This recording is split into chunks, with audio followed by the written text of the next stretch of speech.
काय रे? काय नाही. काय झालं? काय नाही, असंच. नाही तरी पण तू असा म्हणजे असा उदास का बसलायस? काही झालंय का? आजी, तुला तर माहिती आहे हं. लहानपणापासून मला चिमण्यांची खूप आवड आहे. हो, चांगलीच माहिती आहे.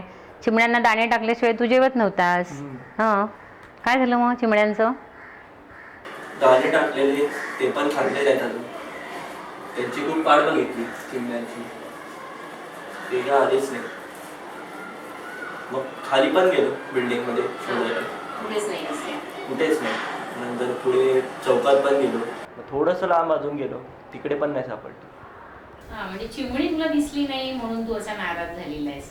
पण तुला सांगू का, ह्या नाराजीचं कारण शोधायला जर गेलास ना तर ते आपणच निर्माण केलं असं मला तर वाटतंय. ते बघ, आता सध्याचं सगळीकडे सिमेंटचं कॉन्क्रीटचं जंगल आहे, त्यामुळे झाडं कमी झालेली आहे. त्यामुळे पक्ष्यांचं ह्यांचं सगळ्यांचं अस्तित्वच धोक्यात आलेलं आहे. बरोबर, आपण झाडं बघायचो, झाडांवर चिमण्यांचा कलकलाट, कावळे, पोपट, किती पक्षी आपल्याला बघायला मिळायचे. पण आता झाडं दिसत नाही, त्यामुळे ते सगळे पक्षीच गायब झालेले आहेत, कारण त्यांच्या अस्तित्वाला धोका निर्माण झालेला आहे ना.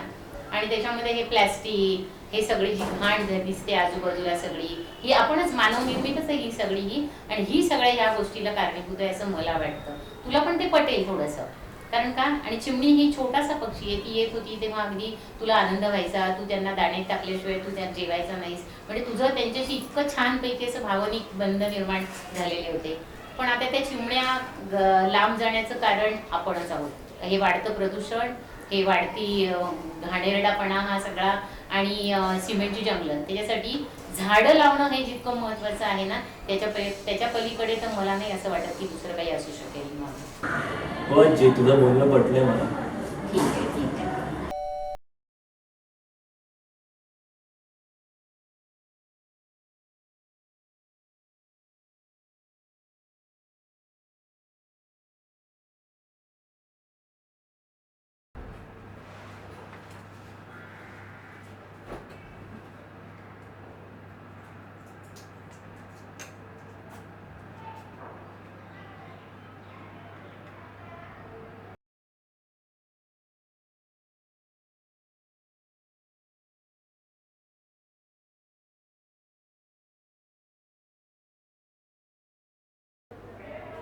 काय बाळा, काय करतेस?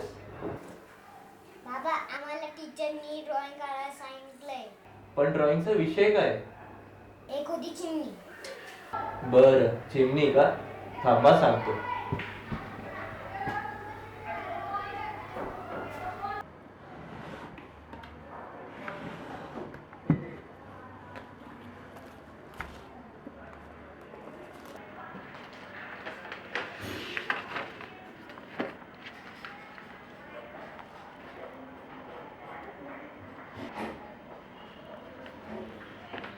बाबा, हे चित्र कोणी काढलं?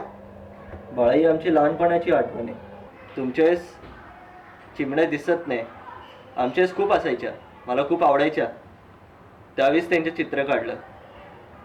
ही होती चिमणी.